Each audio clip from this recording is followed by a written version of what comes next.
Muitos historiadores acreditam que a geometria surgiu no Egito Antigo com os cobradores de impostos, já que havia uma época do ano em que o rio Nilo inundava parte das terras dos habitantes, fazendo que a cobrança de impostos fosse diferenciada nesse período.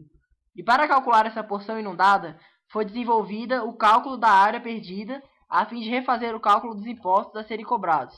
Assim, foi surgindo a matemática como conhecemos hoje. Com o passar do tempo, os métodos a serem utilizados foram ficando mais sofisticados e mais criteriosos, fazendo que essa ciência fosse sistematizada. Por volta de 300 a.C., o grego Euclides escreveu o livro Os Elementos, baseando-se em todo o conhecimento adquirido pela escola grega da época.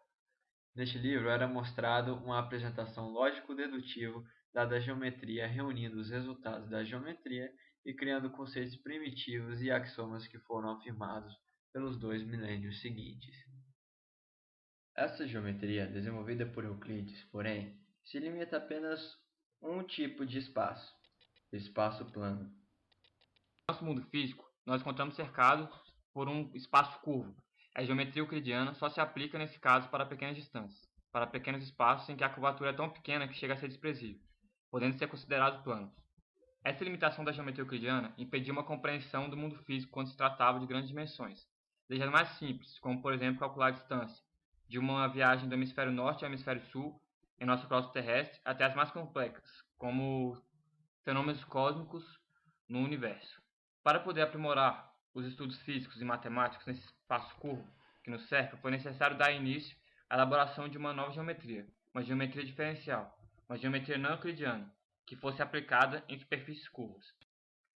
Em 1828, Carl Friedrich Gauss publicou o trabalho General Investigations of Curved Surfaces, no qual desenvolveu a ideia que seria possível a existência de uma geometria curva. O seu aluno Bernhard Riemann comprovou essa ideia na sua tese de doutorado com a criação da geometria riemanniana. A geometria desenvolvida por Riemann, conhecida como geometria riemanniana, é aplicada sobre um espaço curvo específico, o espaço esférico, que possui curvatura constante e positiva. Diferentemente da geometria euclidiana, que apresenta como menor distância entre dois pontos uma reta, a geometria riemanniana utiliza-se da geodésica, um segmento curvo associado ao arco de uma circunferência qualquer traçada sobre a esfera. Por possuir volume finito, afinal estamos nos tratando de uma esfera, um ponto em movimento geodésico na superfície esférica, seguindo sempre na mesma direção, irá também sempre retornar ao ponto de partida. A superfície esférica também nos permite uma representação gráfica para objetos geométricos, onde pode-se desenvolver e analisar outros aspectos da geometria riemanniana, como o triângulo geodésico formado por três geodésicas que ligam três diferentes pontos não situados sobre uma mesma geodésica, e diferentemente do triângulo euclidiano, possui soma de ângulos internos superior a 180 graus. Riemann também desenvolveu na geometria riemanniana os conceitos de métrica e tensores, sistemas de coordenadas que possibilitam o cálculo das propriedades de pontos do espaço, como sua curvatura, área, campo gravitacional e outros. Essa geometria, criada por Riemann, caiu como uma luva para o famoso físico Albert Einstein, que utilizou-se dos conceitos da geometria para calcular e desenvolver a teoria da relatividade restrita, elaborando os novos conceitos para a gravidade e definindo o espaço-tempo, que substituiu a ideia sugerida por Newton da gravidade como força atrativa. A geometria riemanniana revolucionou vários campos da matemática e física, além de proporcionar outras grandes descobertas e invenções que mudaram a compreensão do mundo e da vida em nosso planeta.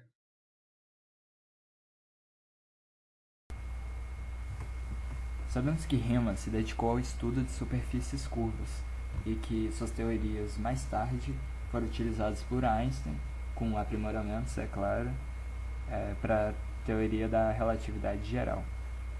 Como o nosso trabalho trata sobre esse tema, selecionamos aqui um exercício para exemplificar melhor sobre como isso funciona.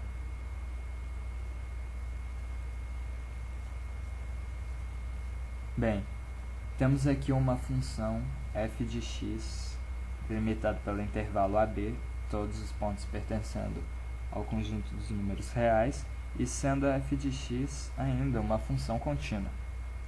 Vamos imaginar essa função agora rotacionando ao redor do eixo x. Vai nos fornecer um sólido assim.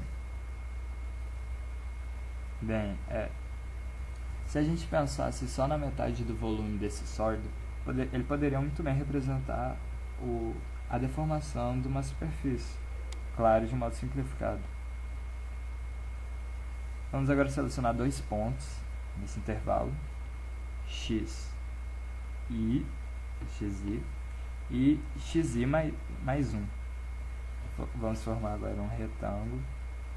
Observe que esse ponto corresponde justamente à imagem de xi mais 1, que equivale a f de xi mais 1. Exatamente. Bem, vamos imaginar agora esse retângulo revolucionando em torno do eixo x. Vamos obter um cilindro. O volume desse cilindro, dependendo desse intervalo, né, da distância entre esses dois pontos, vai representar uma aproximação bem fiel do volume da seção desse sólido, né? E foi isso que Riemann pensou. Se ele particionasse esse intervalo de uma forma que essa distância tendesse a zero. Então ele particiona dessa forma. A é igual a x0, que é menor que x1, e assim se estende até xn, que é igual a b. Então todos esses pontos do intervalo, né, AB.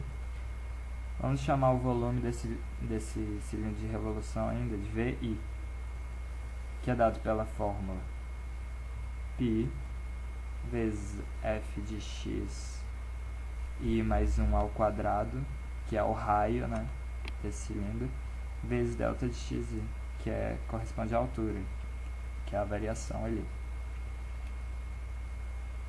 Então a gente pode considerar também que o volume total desse sólido é aproximadamente igual ao somatório, né, a soma dos volumes, de todos os volumes desse cilindro de revolução, né?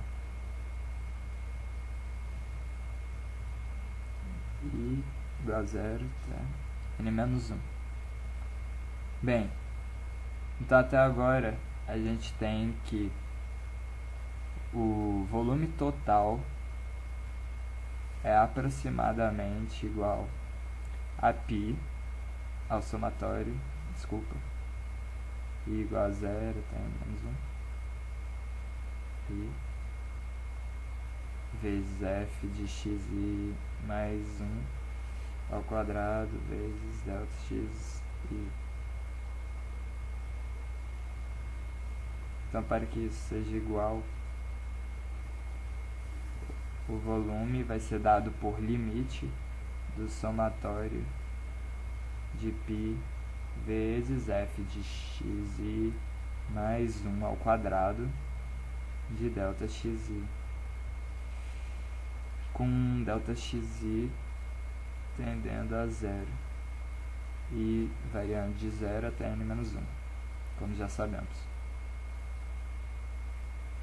Então é fácil perceber que isso corresponde à soma de Riemann, a integral de Riemann, que é dado por volume igual a soma, que é o símbolo da integral, de π vezes f de x ao quadrado vezes dx no intervalo a até b.